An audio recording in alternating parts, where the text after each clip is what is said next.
reacting to odd ones out. Stay tuned. You should gamble. That's right, I said it. You all should gamble so you learn firsthand how stupid gambling is. Here's the stitch with gambling, okay?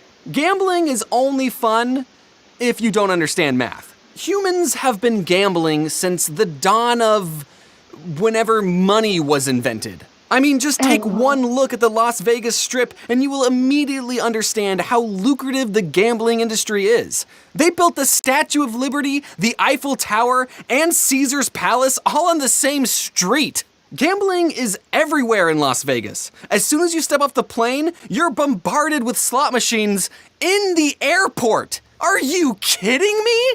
You can't wait to gamble? As soon as you step off the airplane, you just immediately go, I gotta win big! Look, I understand why people gamble. I get it. I play Magic the Gathering, and opening up a booster pack and not getting any expensive cards is the exact same feeling as losing your entire life savings. The first time I gambled, I was in Australia for VidCon. After the convention, me and a bunch of mates went to a bar, and I found out that there was a casino attached to it. And I thought, perfect! I'm in a different country, so my parents will never find out that I gambled.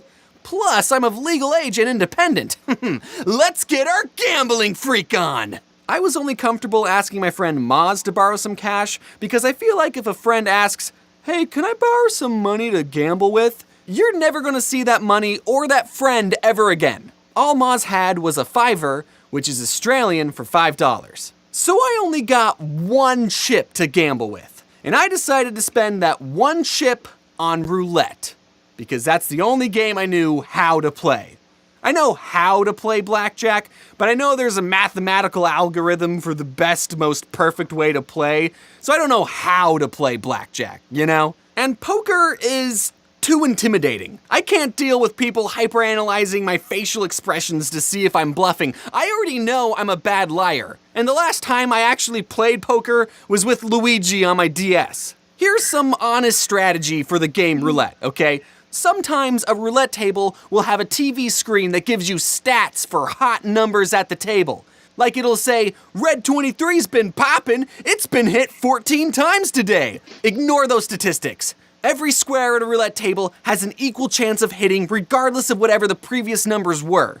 Just ignore those stats and always bet odd.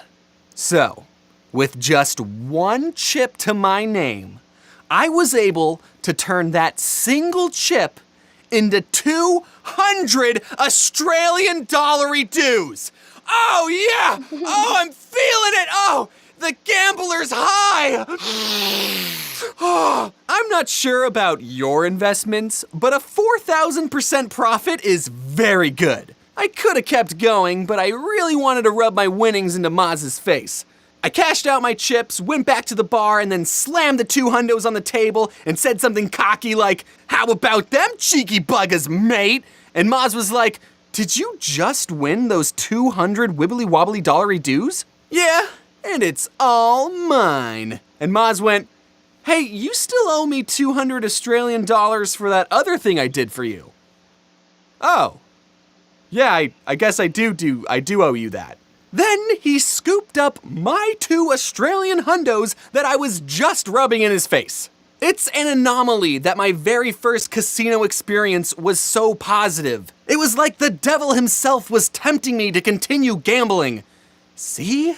Gambling lets you pay off your debts. Never stop. That, or I'm just really good at Australian roulette. This is probably how people get addicted to gambling, huh? Casinos are designed to make you stay in them for as long as possible. There's no clocks or windows, so you can't see how late it's getting. Chips are used so it doesn't feel like you're spending money. And there's supposedly free alcohol, but I guess they run out whenever I show up. But even knowing all the ways casinos manipulate you, it's kind of fun just being inside a casino. All the lights, the old ladies at the slot machines smoking away their already decaying lungs, the people crying in the bathroom because they have a gambling addiction. It's great. Hey, buddy, don't worry, you're gonna win next time, I'm sure of it. To counter the life-ending stressors though, people will give the advice, if you're gonna gamble, have a set budget and just assume you're gonna lose it all. But I couldn't even do that. Not the sticking to a budget part. I couldn't bring myself to gamble away my allotted budget. When I went to Vegas, I told myself I was only going to gamble $300. But after I lost $200, I thought to myself, yeah, I don't think this is a good investment anymore. One time I was on a slot machine and I got the 5 buffaloes in a row or whatever, and I got the chance to win a jackpot. There was a mini game on the slot machine where I had to flip over tiles that had either bronze, silver, or golden apples. And if I flipped over 3 golden apples, I'd win the golden jackpot. And if I flipped over 3 silver apples, I'd get the silver jackpot, and bronze apples gave the bronze jackpot, which was the lowest jackpot.